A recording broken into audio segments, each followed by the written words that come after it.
네, 안녕하세요. 저는 제주중앙여자고등학교에서 교사로 근무하고 있는 정유훈이라고 합니다. 오늘 시간부터 총 4차시에 걸쳐서 여러분들께 고등학교에서의 교육과정과 그리고 고등학교에서 어떤 생활을 하게 되는지에 대한 기본적인 상황들에 대해서 초등학교, 중학교와 차이점을 중심으로 해서 안내를 해드리려고 하고 있습니다. 우선 첫 번째 시간에는 고등학교 교육과정이라는 얘기를 많이 들어보셨을 텐데요. 그 고등학교 교육과정이 어떤 의미가 있는지 주요 용어들을 중심으로 한번 살펴보도록 하겠습니다. 우선 오늘 첫 시간에는 고등학교에서는 무엇을 배울까요? 라는 타이틀로 우리나라 고등학교 교육과정 총론의 기본 내용에 대해서 초등학교와 중학교와의 차이점을 중심으로 해서 고등학교의 교육과정 내용을 한번 살펴보도록 하겠습니다. 아마 많이들 교육과정이 중요하다는 얘기를 최근에 많이 들어보셨을 거예요. 그래서 이 교육과정이 중요하다는 얘기가 최근에 많이 부각이 되면서 과연 교육과정이라는 게 과연 어떤 의미가 있을까라는 부분들에 대해서 궁금증을 표하시고 이제 문의를 하시는 분들이 많은 것으로 알고 있습니다. 우선 아마 지금 이 강의를 들으시는 학부모님들 같은 경우에는 6차 교육과정이나 7차 교육과정이라는 얘기를 많이 들어보셨을 겁니다. 지금 현재 중학교나 고등학교의 학부모님 세대들은 대부분 6차 교육과정 세대라고 생각하시면 될 것 같고요. 그리고 일부 7차 교육과정을 이수하신 분들도 계실 수 있습니다. 1990년대에 고등학교를 다니셨다면 6차 교육과정이라고 생각을 하시면 될 것 같고요. 2000년대에 고등학교를 졸업하셨다면 아마 7차 교육과정이라고 생각을 하시면 될 것 같아요. 근데 예전에는 6차, 7차가 그 학부모님 세대에서는 익숙한데 근데 최근에는 2015 혹은 2022 개정 이런 용어들로 교육과정을 부르고 있어서 이게 과연 어떤 부분인지에 대한 궁금증을 갖고 계신 분들이 많습니다. 2000년대 이후에 교육과정에 대해서는 더 이상 차수를 붙이지 않고 그 개정되는 연도에 해를 타이틀로 붙여서 2015년 개정이 이루어졌으면 2015 개정 교육과정, 그리고 2022년에 개정이 이루어졌으면 2022 개정 교육과정으로 명칭을 부르고 있습니다. 가장 최근에 만들어진 교육과정은 2022 개정 교육과정이고요. 이건 아마 신문이나 뉴스를 통해 가지고 많이들 이런 용어들을 많이 들어보셨을 거예요. 근데 2022 개정 교육과정 같은 경우에는 그 앞에 이 연도, 2022라는 연도는 행정용어상 고시된 연도를 의미합니다. 여기서 말하는 고시라는 건 교육부 장관이 확정해서 발표했던 연도를 의미를 하고요. 2022년에 확정해서 발표한 개정교육과정이다 라는 의미고 실제 적용은 다소의 유예를 거쳐서 현재 고등학교 교육과정에서 2022 개정교육과정의 적용연도는 2025년 고등학교 1학년부터로 예정을 하고 있습니다.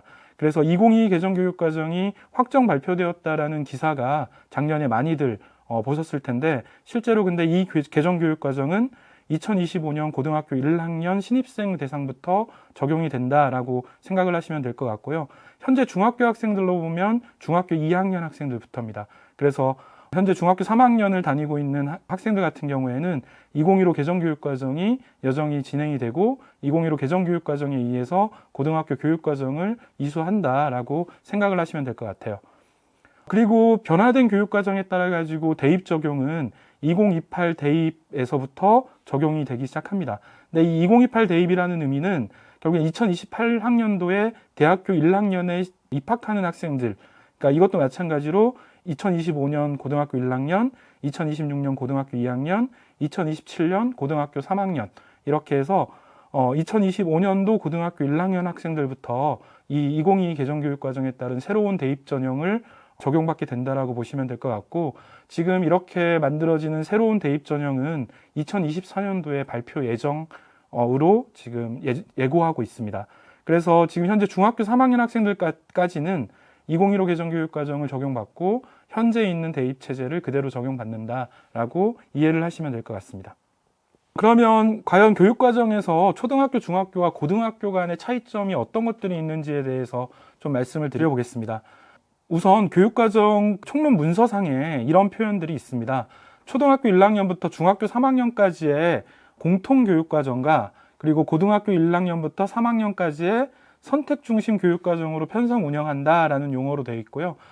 이러한 의미는 뭐냐면 초등학교 1학년부터 중학교 3학년까지는 전국에 있는 모든 학생들이 동일한 과목을 이수하는 공통교육과정으로 이루어진다라는 의미고, 고등학교는 1학년부터 3학년까지 학생들에 따라 가지고 다른 선택중심 교육과정으로 운영된다라는 의미입니다. 그리고 이러한 용어들은 2015 개정교육과정과 2022 개정교육과정에 동일하게 적용되는 사항이라고 보시면 될 것 같습니다. 그리고 최근에 많이들 들어보시는 얘기가 문과와 이과, 그리고 문이과 통합, 문과 이과가 이제 사라졌다는데 라는 얘기들도 아마 많이들 들어보셨을 것 같아요. 근데 이 문과와 이과라는 얘기는 사실 7차 교육과정에서부터 이 문과와 이과라는 부분들은 없어지기 시작했습니다. 7차 교육과정에서부터 지금까지는 교육과정의 방향성이 일관적으로 선택중심 교육과정을 따르고 있는데요. 그 내용에 대해서 여기 표기되어 있는, 색깔로 표기되어 있는 내용들을 중심으로 보시면 될 것 같아요. 그래서 7차 교육과정에서 이런 표현이 있습니다. 그래서 학생의 진로와 관련한 엄격한 과정을 따로 두지 아니한다. 이 말은 무슨 말이냐면, 이때부터 문과나 이과라는 말을 사용하지 않고 학생들이 자신이 선택해서 이수한 과목들을 모아서 자신의 과정을 만들어가는 것을 원칙으로 한다라는 이러한 원칙은 이미 7차 교육과정에서부터 밝히고 있습니다. 근데 지금까지 그럼에도 불구하고 최근까지 왜 문과와 이과라는 용어가 계속 살아 있었냐면, 이 뒤에 있는 단서 조항에서 계열성 있는 선택 과목의 이수를 위하여 필요한 과정을 설치할 수 있다라는 단서 조항이 있었기 때문에 지금까지 학생들에 대해서 기존의 문과와 이과 같은 과정들이 계속 학교에서 진행되어 왔다라고 보시면 될 것 같은데요. 근데 2015 개정교육과정에 들어오면서 이러한 단서 조항, 필요한 과정을 설치할 수 있다라는 단서 조항도 삭제가 되었습니다. 그래서 결국엔 여기에서는 뭐라고 나와 있냐면, 2015 개정교육과정에서부터는 학생은 선택 과목의 개설을 요청할 경우에 학교가 해당 과목을 개설해야 한다라고 해서 과정이 아니라 학생들이 선택하는 과목을 중심으로 해서 교육과정이 개설되어야 된다라는 부분들이 2015 개정교육과정에서 밝히고 있습니다. 그래서 이런 부분들로 인해 가지고 2015 개정교육과정부터 문이과 통합되었다라고 그런 용어들이 나왔다라고 생각을 하시면 될 것 같고요. 그리고 이거하고 특히 이제 연관성 있게 이 진로 지도와 연계해서 선택 과목에 대한 정보를 적극적으로 안내하는 것이 고등학교에서의 중요한 역할로 부각되고 있는 상황입니다. 그 다음에 그러면 고등학교에서 주로 어떤 과목들을 배우는지에 대해서 고등학교 교과 구조에 대해서 조금 설명을 드릴게요. 이 부분 같은 경우에는 조금 복잡한 부분일 수 있는데 좀 간단하게 설명을 드리겠습니다. 그리고 2022 개정교육과정에서 이 부분이 조금 바뀌기는 합니다만, 현재 중학교 3학년 학생들이 적용되는 2015 개정교육과정을 중심으로 먼저 설명을 드리도록 하겠습니다. 일단 고등학교 교과 구조는 교과와 창의적 체험활동으로 구성이 되고요. 이렇게 교과와 창의적 체험활동으로 구성이 되는데, 이 부분은 초등학교, 중학교하고 동일한 상황입니다. 근데 다른 점은 뭐냐면, 교과 구성이 초등학교, 중학교와 고등학교가 굉장히 크게 차이가 일어납니다. 여기에서 교과는 보통 교과라는 거와 전문 교과라는 걸로 구분이 되는데요. 이 보통 교과는 주로 일반고에서 적용되는 과목들이고, 이 전문 교과 같은 경우에는 특수 목적고와 그 다음에 특성화고에서 적용되는 과목들이라고 보시면 될 것 같습니다. 이렇게 구분이 되는 이유는 고등학교 유형 자체가 일반고도 있고 특수 목적고도 있고 특성화고도 있고 이렇게 유형이 다양하기 때문에 이 교과목 구성도 이거에 따라 가지고 이렇게 달라지는 그런 특성이 있습니다. 여기에서 주로 보통 교과를 중심으로 보시면 될 것 같고요. 보통 교과 같은 경우에는 일반고에서 개설을 하도록 지금 만들어져 있는 과목인데, 총 여기에 몇 개 과목이 있냐면 104개 과목이 있습니다. 그 중에서 공통 과목은 7개 과목이 있고요. 그 다음 나머지 97개의 선택 과목으로 이루어져 있는데, 이 중에서 이 공통 과목이라는 건 뭐냐면, 전국에 있는 모든 학생들이 이 7개 과목은 반드시 이수해야 되는 게 공통 과목이고요. 이 선택 과목은 뭐냐면, 이 선택 과목들 중에서 학생이 자신이 마음에 드는 과목을 자유롭게 선택할 수 있는 과목들이다라고 이해를 하시면 될 것 같습니다.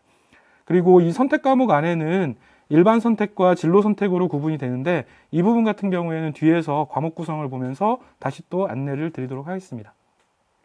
다음 이 부분은 이제 고등학교에서 학점 배당 기준을 나타내고 있는 표인데요. 이 부분 같은 경우에는 여기에 고등학교 교육과정의 총이수 학점은 192학점이고, 그 다음에 교과는 174학점, 창의적 체험활동 18학점 이렇게 구성이 된다라고 나와 있고, 1학점이라는 의미는 50분 수업을 기준으로 해서 17회를 이수하는 수업량입니다. 이거는 쉽게 어떻게 보시면 되냐면 일주일에 1시간 수업이 들어있으면 그건 1학점이라고 보시면 될 것 같고요. 그 다음에 일주일에 2시간 수업이다 라고 하면 2학점짜리 수업이다, 이런 식으로 이해를 하시면 될 것 같습니다. 근데 이 고등학교 같은 경우에는 표에서 이렇게 나와 있듯이 공통 과목이 제시가 돼 있고요. 아까 7개 과목이라고 말씀드렸던 이 공통 과목이 제시가 돼 있고, 그 다음에 교과별 필수 이수 학점이 제시가 돼 있고, 그 다음 자율 편성 학점이라는 게 제시가 돼 있습니다. 여기서 이 부분에 대해서 조금 설명을 해드리면, 이 공통 과목 7개 과목 같은 경우에는 아까 설명드렸듯이 전국에 있는 모든 고등학생이라면 받아야 되는 과목들, 이 7개 과목은 모든 학생들이 이수해야 되는 과목들이라고 생각을 하시면 될 것 같고, 그 다음 여기 나머지 있는 이 필수 이수 학점이라는 건 각각의 교과에서 이 필수 이수 학점만큼은 최소한 이수를 해야 된다. 그러니까 선택 과목을 선택하더라도 아주 자기가 좋아하는 교과에 편중돼 가지고만 선택할 수 없고, 최소한의 이 정도의 학점은 교과별로 최소한 선택을 해야 된다라는 의미로 받아들이면 될 것 같습니다.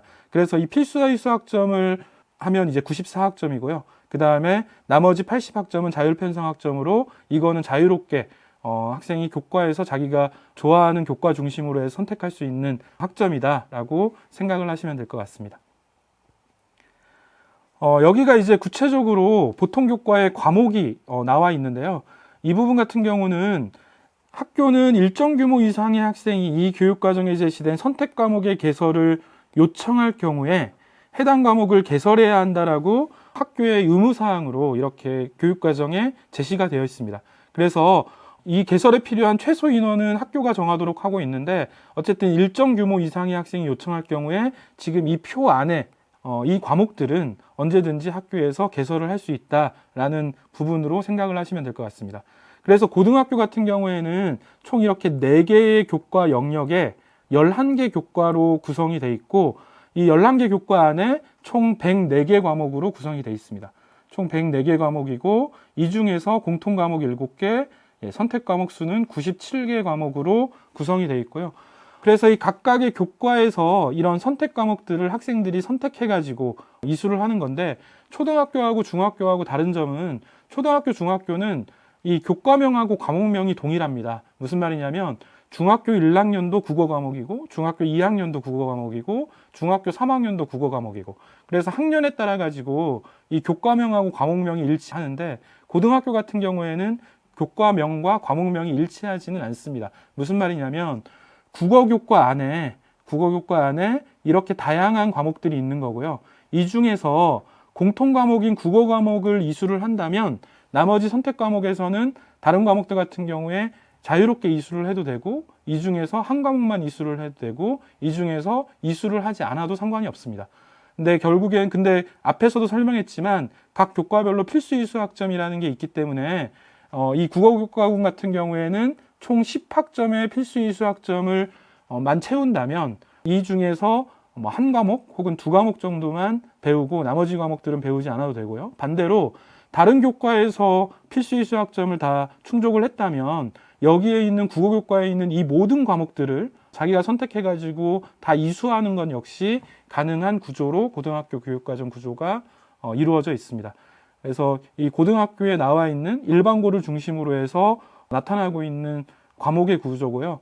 이 선택 과목 같은 경우에는 일반 선택과 진로 선택으로 구분이 되어 있는데, 이 부분은 어떻게 생각을 하시면 되냐면 일반 선택은 각 교과별로 굉장히 기본적인 과목들로 담아놓은 과목들이라고 생각을 하시면 될 것 같고, 진로 선택 과목 같은 경우에는 2015 개정교육과정에서 처음 만들어진 과목들인데, 이 부분들은 학생들의 진로나 적성에 따라 가지고 더욱더 혹은 심화된 교과목 이수 혹은 다른 교과와의 융합 과목 부분들을 중심으로 학생들이 다양한 활동을 할 수 있도록 만들어진 과목들이다라고 보시면 될 것 같습니다. 마지막으로 고교학점제에 대해서 조금 설명을 드리겠는데, 이 고교학점제 같은 경우에는 현재 부분 적용되고 있고, 그 다음에 2022 개정교육과정부터 이제 전면 적용이 예정돼 있습니다. 그러니까 한마디로 아까 얘기했던 것처럼 지금 중학교 3학년까지는 부분 적용하는 2015 개정교육과정을 따르고 있다라고 보시면 될 것 같고, 현재 중학교 2학년부터는 2022 개정교육과정에 따라서 학점제가 전면 적용된다라고 보시면 될 것 같아요. 근데 이제 학점제라고 해서 어려운 부분은 아니고 이 학점제의 이 단계를 1단계부터 6단계까지를 쭉 나열해 보면요.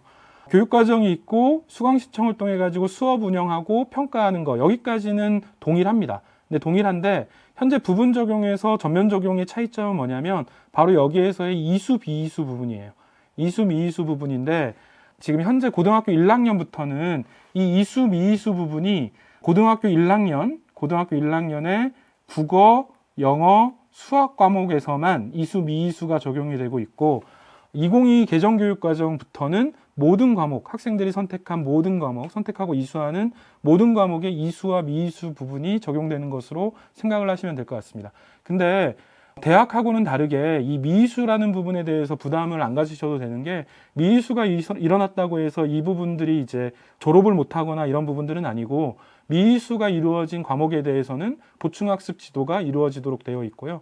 그래서 보충학습을 하게 되면 그거에 따른 학점을 취득하도록 설계가 되어 있습니다. 그래서 이런 부분들로 이제 졸업이 이루어지는 것이고 여기에 보면 기준 요소가 나와 있는데 출석률, 과목 출석률에서 수업 횟수 3분의 2 이상 출석을 하면 되고 그 다음에 학업 성취율 40% 이상 도달하면 학점을 취득할 수 있도록 되어 있습니다. 근데 여기서 수업 횟수 3분의 2 이상 출석이 모자라거나 혹은 학업 성취율 40% 이상 도달하지 못할 경우에 미이수가 되는데 이렇게 미이수가 일어나는 경우에는 보충학습, 새로운 과목을 재이수하는 게 아니라 방과 후 과정이라 방학 중 그다음에 혹은 학기 말 과정을 통해서 보충학습을 이수를 하면 학점을 취득하는 것으로 이렇게 이루어져 있습니다.